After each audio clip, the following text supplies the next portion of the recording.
Nothing says absolute commitment to fiscal responsibility like going way over your budget, knowing that the Republicans will give you as much money as you ask for because they like what you're doing. And here, of course, I'm talking about the DHS and specifically with ICE, which apparently is $1 billion over budget already. And it's only gonna get worse from here with how fired up Stephen Miller is getting over the past couple of weeks. Apparently they could run out of money at ICE next month. And so, I mean, they're spending a lot of money because they're going into all of these areas, and like some of these deployments are going to take a lot longer and require more manpower than previously expected because of the protests they're now facing. Now, in theory, you could save some money by not instigating conflicts with localities all over the country, but Donald Trump seems to like this sort of thing, so expect more of it as these protests spread. So it is probably going to require a lot more money going to ICE. Apparently, DHS has been taking some proactive steps recently. They moved $500 million from within its own funds to support the mass deportation scheme. I'm sure, by the way, that $500 million wasn't going to anything important, so don't worry about that. You can take $500 million and it doesn't really matter. This is the only threat to the American people, never forget that. The agency has requested an extra $2 billion to meet its needs by the end of September. And there's also, apparently, I didn't know about this.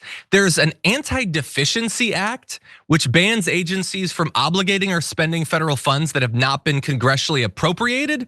No one has ever been charged under that, but theoretically they could. So you could have someone in ICE brought up on charges. I find that unlikely. I don't think Pam Bondi's gonna do that anytime soon.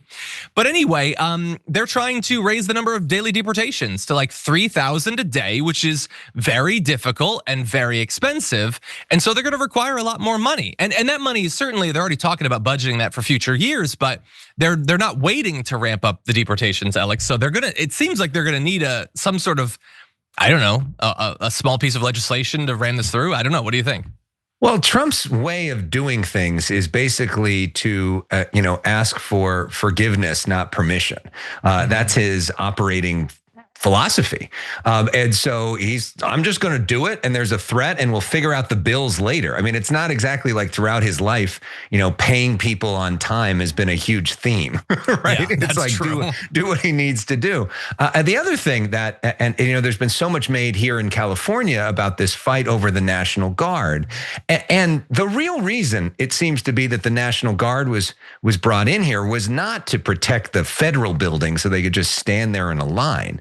The real reason is because they want the National Guard to go out with ICE and be basically a protecting force for them, to do security for ICE raids. That's why they wanted to bring them in for 60 days. That's why they're testing this legal theory. That's why they're hoping the Supreme Court gives them cover to do this, because if they could essentially nationalize or federalize National Guards in other states and go through a similar model where they could use that as a way. It maybe minimizes some of the cost to ICE because they can spread it out on a budget sheet so that it doesn't all go in one place, so it doesn't look like it's as big of an expense, and it helps make the process potentially cheaper for ICE and make ICE safer. Now, of course, the Republican response would be if these sanctuary cities and sanctuary states would work with us, and we could do this in the jails, and we could do this in a much easier, much cheaper, much safer way. Obviously, Democratic states say, well, we don't believe in that. We think that sanctuary policy is important to create trust in the community. But I think that there's a lot of that going on. And I think that military thing's an important part of it. Can I ask you a question? So, and I should know the answer to this, but so in this case, Trump federalizes the California National Guard without the request of Gavin Newsom. Right. So are we footing the bill for their deployment for this, or is that then passed on to the federal government who's obligating them to engage in these maneuvers? I'm not sure. And I think that's an interesting question, right? Who's paying for them now? Because theoretically before, California would pay for the.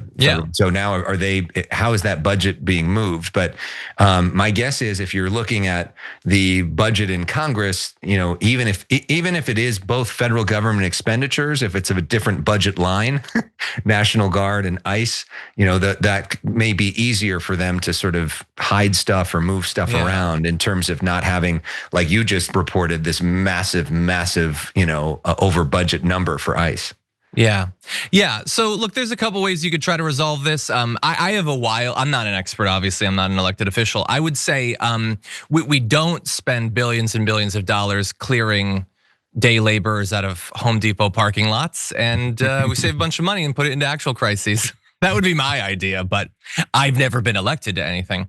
Also, quick update, two quick updates. So one quick update on a story we talked about, I believe yesterday in the show, was Donald Trump indicating that the new sort of ramp up in mass deportations at like farms and restaurants and hotels, let's not do that.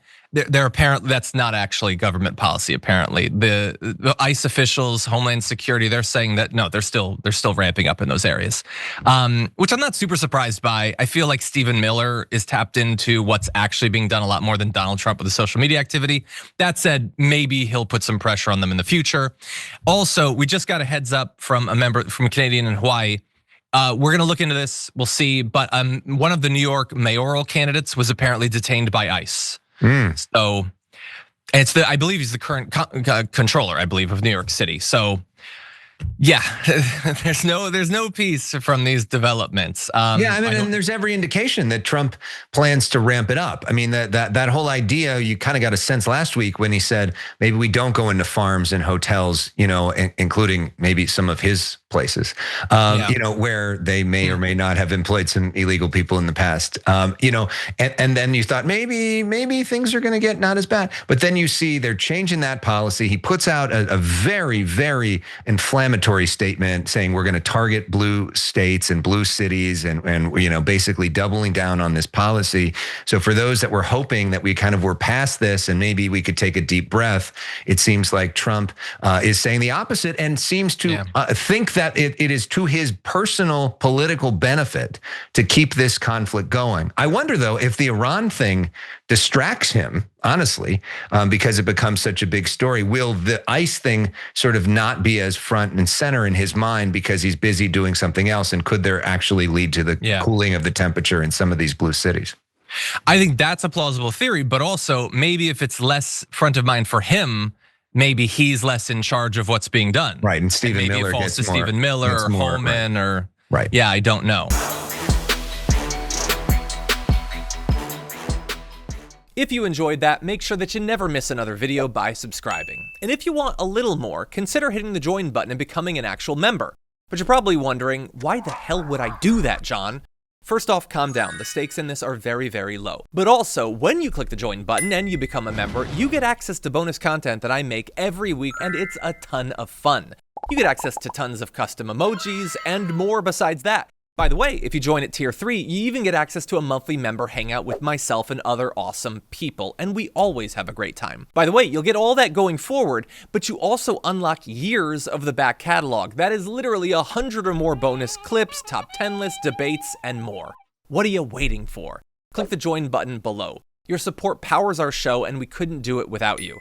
Or at the very least, I wouldn't really want to try. Viewers like you keep me here. So thank you in advance for joining.